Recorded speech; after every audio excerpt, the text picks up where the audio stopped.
the galactic, a word that still attracts attention. The galactic composition of the Real Madrid sample of the noughties blows the brain with the number of stars in the composition. But why did this team with Beckham, Figo, Zidane, Ronaldo, Nazario fail to become the best team of all time, but collapsed from the inside without achieving serious success? We will try to answer this question in this video. The term Galacticos is associated primarily with Florentino Perez and the real model of the noughties of the 21st century. However, the origins of the Galactica policy date back to the 1950s and 1960s, when it was first applied by the president of the Santiago Bernabeu club, after whom the stadium is now named. The Bernabeu then signed contracts with the big stars of that era: Alfredo Di Stefano, Paca Genta, Ramon Coppa, Hector Real, and Ferenc Puskas. This purchase allowed Real Madrid to powerfully dominate Europe, winning 12 Spanish championships and 6 European Cups. Galactica's transfer policy contrasted with the Quinto del Buitre era of the late 1980s. This has led to Real Madrid playing more physical and less attractive football. But more attention was paid to the education of homegrown players. That's how the world learned about Emilio Butragueño, Manolo Sanchez, Rafael Vázquez, and others. During that era, Real managed to achieve success domestically and in Europe, winning 5 Spanish championships and 2 UEFA Cups. Although the contrast with the great epoch of the middle of the century was still felt. Back then, the club exuded greatness, but now it was just one of the top ones. The story was heading for a turning point in 2000. 5 years earlier, Lorenzo Sanz had won the presidential race against the young construction magnate Florentino Perez. Under Sanz, the club won the Champions League twice in 5 years. But in the 99-2000 season, it finished 5th in the Spanish championship. Plus, Sanz was unable to solve the club's economic problem, as the accumulated debt reached almost 300 million euros. The football side of things favored Sanz, but the economic side did not. It is for this reason that Perez's proposal has attracted the attention of voters. In addition, Perez used a clever move, promising to sign Luis Figo, the main star and leader of Barcelona. To take away Prima from a historical rival, this would bring great sporting benefits and a huge commercial effect. It is believed that this promise guaranteed Florentino Perez victory in the elections. In July 2000, Perez won the election by a margin of 3,167 votes. It was an audacious statement that might have seemed crazy. Figo was one of the most popular players in the world, and Barcelona did not want to let him go. However, Perez was confident in his abilities. He knew that Figo wanted to leave Barcelona and was willing to pay any price to get him. The negotiations were long and difficult, but in the end, Perez got his way. On July 23, 2000, Figo signed a contract with Real Madrid for 62 million euros. This event was a turning point in the history of the club. But before starting to work in the market, Perez took care of raising capital. Flo sold the club's training ground in the city for 480 million euros, which allowed Real Madrid to pay off debts and build a new training complex for a small fraction of the cost. Later, the sale of the complex was investigated by the EU on the basis of illegal competition, but no charges were filed. In general, after a bold and not universally supported move, money for transfers appeared. After acquiring Figo for 62 million euros, which became a world record transfer value, Perez sought to buy at least one world-class superstar player, that is, the Galaxy, every summer. The record was broken a year later by the purchase of Zinedine Zidane from Juventus for 75 million euros. But the fans and the board of directors did not want Real Madrid to become exclusively a club for foreign players. After the demand for the integration of young people into the team, which coincided with the appointment of Vicente Del Bosque, the policy was renamed Zidanes and Pavons. The name comes from Zidane and Francisco Pavón, a product of the Youth Academy. The idea was to sign one big superstar a year and promote their young players from time to time. Florentino was also assisted by sports director Jorge Valdano. It was on his recommendations that the club signed players with a lesser media reputation, such as Makelele, Flavio, and Solari, who balanced the team and also insisted on selling Fernando Redondo for supporting Lorenzo Sanz and Nicola Anelka during their disputes with the new management. The methods were harsh. The coach worked with those who were brought to him and was obliged to take titles. There's no time to rock up. Greatness had to be confirmed not only by transfers, but also by sporting achievements. In the first season of Perez's presidency, Real Madrid won the Spanish championship. But that was just the beginning. For his second season, Florentino decided on another high-profile move, the transfer of Zinedine Zidane from Juventus, breaking the record for the most expensive contract signing in football history at that time. The year 2002 was the centenary of Real Madrid, so the main ambition was to win the three major titles that the club contested every season: the Copa del Rey, La Liga, and the Champions League. Of the three titles, only the last one was taken, thanks to Zidane's goal against Bayer Leverkusen in the final of the tournament. The following year, Brazilian Ronaldo was given the role of the new Galactic, becoming the club's only transfer that season, thanks in large part to his magnificent performance. Real Madrid once again won La Liga, the Intercontinental Cup, and the European Super Cup. Increasing problems there was also a downside to Perez's galactic philosophy, which was that middle-class players were not appreciated. This led, for example, to the fact that in 2003, Makelele, an important part of the team, decided to move to Chelsea, and Fernando Morientes went on loan to Monaco, the team that eventually knocked Madrid out of the Champions League in the same season. In addition, after a disagreement between Vicente Del Bosque and Perez,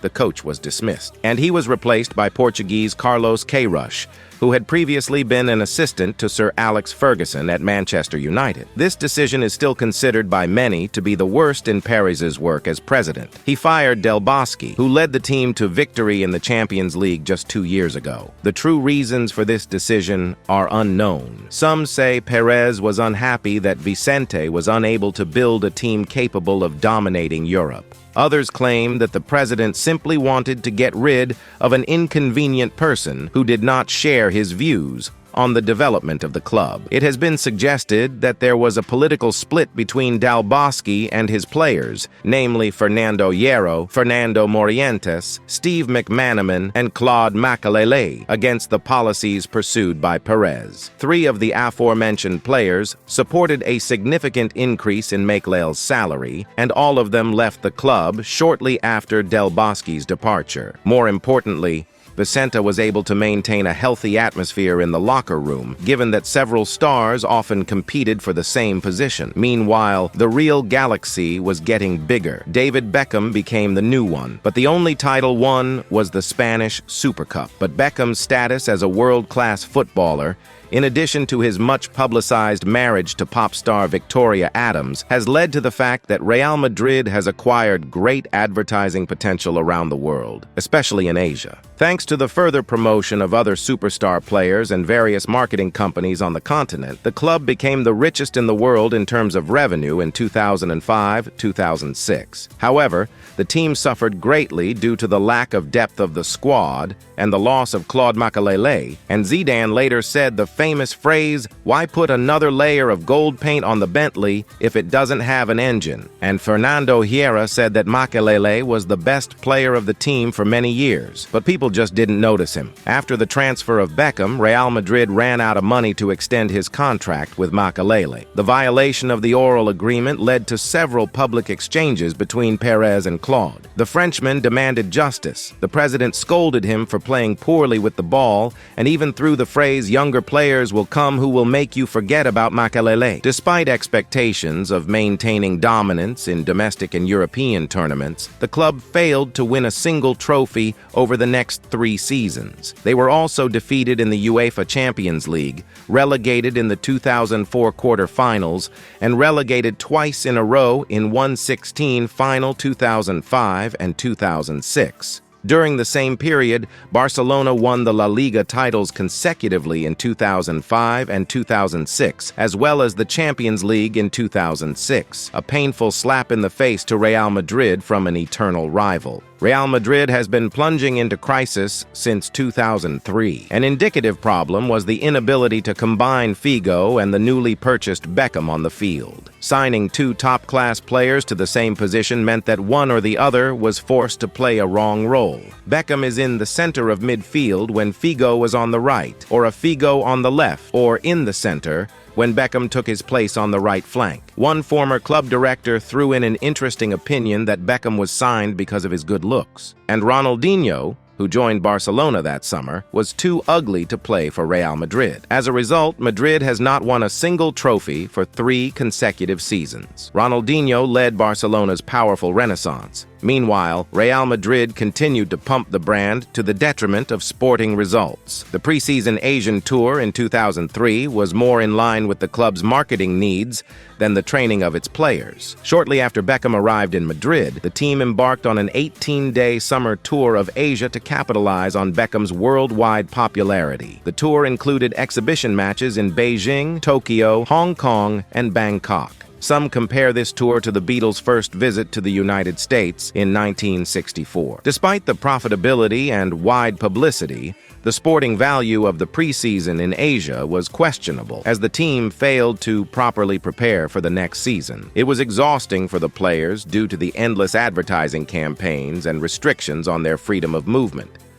Most of the players admitted that they would prefer a little-known training camp or a preseason in Spain instead of playing meaningless exhibition matches against low-quality opponents. In general, it is not surprising that Queiroz' stay in Madrid lasted only 1 season. Allegedly, the Portuguese was forced to choose star players regardless of form or playing on the field in order to maximize his marketing potential, and also had limited input into tactical decision-making. McManaman later described it in his autobiography as a Disneyification of Real Madrid. Soon, the failed Queiroz was replaced by Jose Antonio Camacho, who was a player of the club for more than 15 years and is known as a strict and disciplined coach.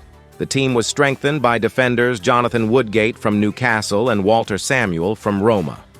But the main investment was Michael Owen's transfer. It seemed that Real Madrid began to act more intelligently in the market, buying not only stars in attack. But the club has a new problem. Perez couldn't find a truly stellar coach who would make a solid team out of a bunch of stars. The same Camacho understood that the title Galaxy gives the stars such rights that a little-known coach is not a decree for them. Camacho left, and Mariano Garcia Ramon took his place, another former club player who came along with Camacho as an assistant. Garcia Ramon started out as a temp. Perez tried to negotiate with the legendary Origasaki, but the Italian, knowing about the club's management methods, decided to reject the offer. In the middle of the season, Real Madrid hired Vanderlei Luxemburg on Saki's recommendation and signed Thomas Gravesen in an attempt to patch the gap after Makalele's departure. Thus began the sunset of Galacticos, the end of an era.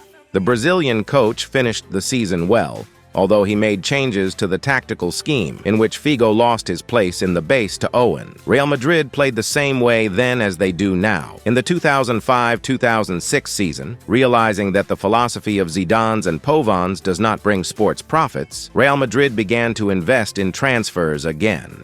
Sergio Ramos, Robinho, Julio Baptista, and Pablo Garcia arrived in Bernabeu. Similarly, Figo, Solari, and Cambiaso went to Inter Milan, and the failed Owen went to Newcastle. Inconsistency was the dominant trend of the team during that season, and a disappointing game against Barcelona led to the dismissal of Luxemburg and the resignation of Juan Ramon Lopez Caro from Castile. All this led to Florentino Perez resigning as president, admitting some mistakes in his leadership of the club. Maybe it's my fault. Maybe I taught the players some wrong things, but I want the team to be great again, and I hope that my departure will help her in this. The 2006-2007 season is considered to be the last chord of the Galacticos era. Fabio Cannavaro and Ruud van Nistelrooy were brought in for a combined fee of €21 million, while Zidane and Ronaldo left the team. The incoming transfers were notable for the fact that less media attention was attracted to the signing of these players. Fabio Cannavaro had just been captain of the Italian national team at the 2006 FIFA World Cup and soon received the Golden Ball, but left Juventus after he was relegated to Serie B. Van Nistelrooy fell out of favor at Manchester United. Both signings were deemed necessary for a team that lacked stability in both attack and defense in the previous season.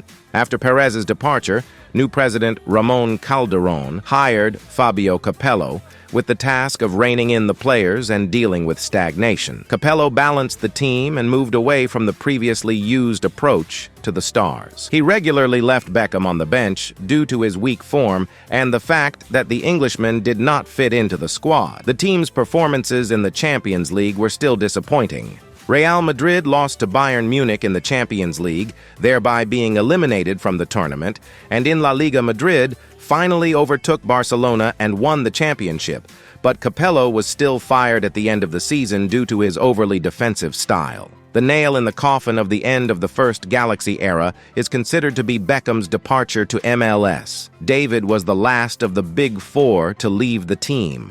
Figo joined Inter Milan 2 seasons earlier, Zidane retired after the 2006 World Cup, and Ronaldo moved to Milan half a season before Beckham's departure. Capello was replaced as head coach by Bernd Schuster, who led the team to a second consecutive La Liga title in 2007-2008 and to the Spanish Super Cup at the beginning of the 2008-2009 season. However, Madrid continued to suffer setbacks in the Champions League, and without that, there was no need to talk about greatness.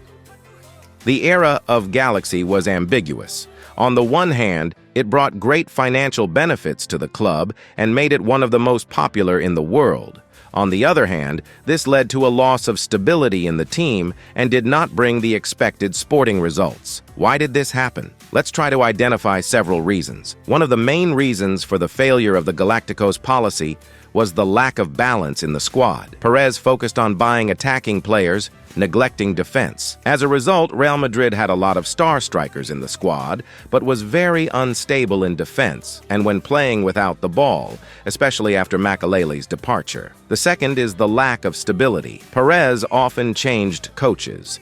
During the 5 years of Perez's reign, 6 mentors have changed at the helm of Real Madrid. This did not contribute to stability in the team and prevented the players from rallying. The third, disrespect for the players. Perez often interfered in the team's affairs and did not always listen to the opinion of the players. This led to the fact that many players became dissatisfied with the club's policy and left it. Fourth, marketing priorities. Perez paid more attention to marketing than football. He often signed players based on their promotional qualities rather than matching the team style. This led to the fact that there were many players in the club who could not effectively play together. Fifth, unsuccessful transfer decisions. Perez made a number of questionable deals. First of all, this was due to the authoritarian methods of team management, which constantly caused conflicts between everyone and everyone. The president with the coach with the players with the president and each other. More importantly, Perez drew conclusions from his mistakes. In 2009, he won the presidential election again, invested heavily in the transfers of Cristiano Ronaldo, Benzema, Kaká, and others. But this time, he did not act so expressively. During the second coming of Perez, Real Madrid won the Champions League 5 times, which is a unique achievement. Now, Real Madrid is no longer Galacticos, but it's more of a compliment. The team is balanced and filled with promising players, and the club is financially healthy and profitable. The Bentley no longer has 5 layers of gold, but the engine is working properly, and that's the most important thing.